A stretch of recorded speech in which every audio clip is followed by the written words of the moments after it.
Aujourd'hui, j'ai une nouvelle fois décidé de redessiner deux de vos dessins que vous m'avez proposés sur Instagram grâce à mon hashtag DrawThisEquinox. Et par la même occasion, je tenais à vous remercier d'être toujours plus nombreux à me partager vos dessins.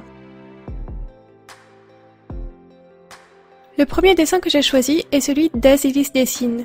Ce petit portrait me faisait de l'œil depuis un moment, mais le fond très chargé m'avait jusqu'alors toujours fait peur. Mais j'ai fini par me décider à réaliser un fond un peu plus de mon style tout en restant assez proche de l'illustration de base.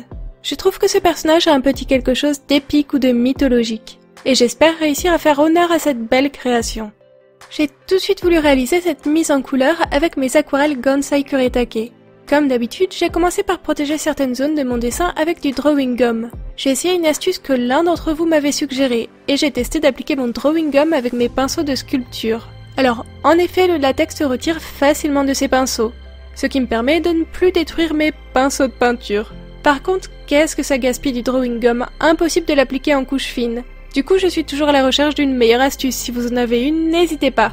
Sinon, je suis contente d'avoir ressorti mes aquarelles Gansai Kuretake. Dernièrement, j'ai pas mal travaillé au feutre, et moins je peins, plus ça m'intimide. J'ai d'ailleurs cru que je ne savais plus du tout utiliser mes aquarelles au début de cette illustration, mais l'habitude est revenue rapidement, heureusement. Vous noterez que j'ai testé le washi tape aujourd'hui. Habituellement, j'utilise du ruban de masquage, et comme il a tendance à déchirer certains de mes papiers, je me suis dit que c'était l'occasion ou jamais de tester autre chose. En plus, je me suis commandé des washi tapes super mignons avec des imprimés galaxie et ciel étoilé. Mais honnêtement, je suis un peu déçue, vous le verrez au fil du timelapse, mais le scotch n'arrêtait pas de se décoller, j'ai dû le renforcer plusieurs fois pour éviter que mon papier ne gondole. Autre test du jour, si vous voyez des effets texturés étranges sur le fond bleu de mon aquarelle, c'est parce que j'ai testé d'y ajouter du sel. Ça n'a pas tout à fait marché aussi bien que dans les démonstrations que j'avais vues, mais l'effet est assez sympa, il faudra que je retente l'expérience sur un prochain dessin. Ma partie préférée de cette mise en couleur est sans doute celle des cheveux. J'ai adoré la coiffure de base et comme vous le savez sans doute, les cheveux sont une des choses que je préfère dessiner. Je dois sûrement tenir ça de mon amour pour les illustrations d'Alphonse Mucha. Oui, je sais, je prononce à la française, pardonnez-moi. Je pense que l'on ressent aussi pas mal l'influence de Mucha au niveau des fleurs cerclées autour du visage. C'est le compromis que j'ai trouvé entre mon style et le fond entièrement floral de l'illustration d'Azilis. Pour en revenir un peu à ce personnage, j'aime beaucoup les troisième œils. C'est quelque chose que je dessine également, mais généralement je dessine les trois yeux ouverts. Et en voyant ce dessin, j'ai trouvé beaucoup plus de symbolique et de sens dans le travail d'Azilis. Garder seulement le troisième œil ouvert donne vraiment un petit quelque chose en plus à l'ensemble. En bref, c'est le mystère qui se dégage de ce portrait qui est précisément la raison pour laquelle j'ai choisi de redessiner ce dessin. Il y a d'ailleurs tellement de détails sur l'illustration de base que j'ai choisi de faire mon dessin sur une feuille A4. C'est assez rare pour moi, j'ai tendance à privilégier le format A5 pour mes vidéos, parce que ça me permet d'aller beaucoup plus vite. Mais de temps en temps, j'aime bien m'orienter vers des formats plus grands. D'ailleurs, quand je vous demande des idées de suggestions de vidéos, peindre sur du très grand format revient souvent. Il faudra que je réfléchisse à ça. D'ailleurs, pour ceux qui se demandaient comment survivait ma palette champignons faite maison, la réponse est plutôt bien. Elle est toujours imperméable, par contre elle est difficile à nettoyer.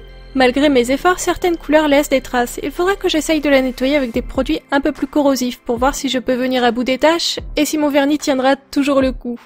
Pour les détails en or de l'illustration, j'ai profité des godets de couleurs métalliques présents dans mon set d'aquarelles Gansai Kuretake. Je n'ai jamais assez d'occasion de les utiliser alors que j'adore leur effet. Une fois les aplats bien secs, le rendu est ultra lisse et brillant. Ce qui me fait penser qu'il faut absolument que je m'achète de la peinture nacrée. Si ça vous tente de me voir essayer ce type de médium, n'hésitez pas à me le dire en commentaire. Pour l'ancrage, j'ai décidé une nouvelle fois d'utiliser mes crayons de couleur Faber-Castell. Je crois que c'est une technique adoptée définitivement. J'adore le rendu de cet ancrage au crayon lorsqu'il est associé à de la peinture aquarelle. Par contre, je n'ai jamais vu des crayons s'user aussi vite. Il paraît que c'est encore pire avec les Prismacolor. Je m'en suis acheté une boîte, alors il va falloir que je les teste. Globalement, je suis plutôt contente de cette illustration. Le rendu est chouette, les couleurs sont bien saturées.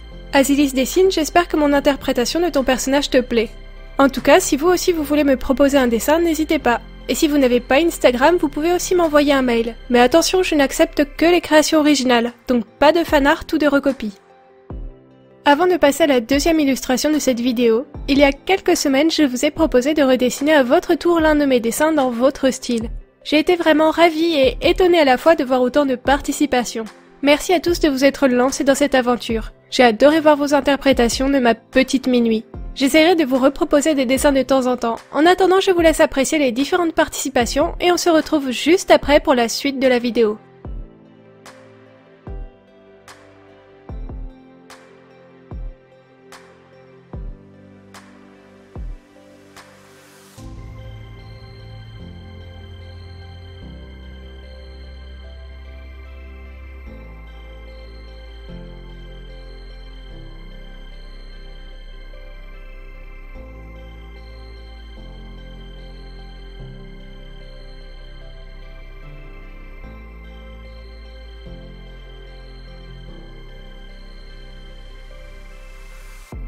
Pour le deuxième dessin de cette vidéo, j'ai choisi ce portrait super original de Demonicate. Dès que j'ai vu cet entrelac de cheveux, j'ai su que je devais choisir ce dessin. Ça a été un véritable coup de cœur, l'idée est simple et originale à la fois, et moi qui habituellement n'aime pas dessiner les scènes aquatiques, je crois que je vais finir par apprécier ça. Ce coup-ci, j'ai choisi de redessiner ce dessin en live sur Twitch. Vous pouvez encore voir le replay sur mon compte, mais je vous ai aussi sélectionné quelques petits passages. Alors du coup, pour vous présenter un peu ce que je vais faire aujourd'hui, j'ai décidé de redessiner un de vos dessins que vous m'avez proposé sur Instagram via le hashtag DrotisEquinox. Du coup, voilà le dessin que j'ai choisi de redessiner. Il est de Demonicate. Ouais, moi aussi j'adore le dessin de base et moi aussi j'ai hâte de voir mon dessin fini parce que j'adore le brouillon que je l'ai fait tout à l'heure juste avant le live, j'étais sur mon canapé et souvent j'aime bien avoir une base déjà faite quand je vais en live parce que je discute tellement avec vous que c'est super dur de me concentrer. Du coup, si j'avais dû faire le croquis, j'aurais pas réussi à vous parler en même temps. Et j'ai été vachement surprise de mon croquis, je trouve qu'il tourne super mignon et j'étais trop contente, je suis là devant mon chéri, j'adore et tout. Alors j'espère que je suis contente de réussir à faire honneur au dessin de base que je trouve super adorable. À la toute fin de mon dessin, je pense que je vais rajouter un petit filtre bleu par-dessus le visage de mon personnage pour vraiment montrer l'effet sous l'eau. Mais je vais commencer à travailler les couleurs comme si elles n'étaient pas sous l'eau. Ça va me permettre de travailler les ombres, les lumières, sans avoir à toujours mettre une touche de bleu. À la fin, je mettrai un filtre bleu par-dessus, je ferai varier l'opacité. Je pense que ça sera plus facile de travailler comme ça. Donc ne vous étonnez pas si elle n'a pas l'air sous l'eau, ça va venir. Je sépare tous mes calques. Regarde par exemple comment j'ai construit. Tu vois mon calque d'ombrage, là, 42, eh ben c'est un masque d'écrêtage sur mon masque de peau qui est le calque 30. En fait, je les ai pas nommés, hein, mais il faudrait. Mais tu vois, j'ai un calque pour les cheveux, pour la bouche, pour la peau, pour l'eau, pour les yeux, pour le t-shirt. Et à chaque fois que je fais des ombrages, eh ben, je fais un masque d'écrêtage au-dessus du masque qui m'intéresse.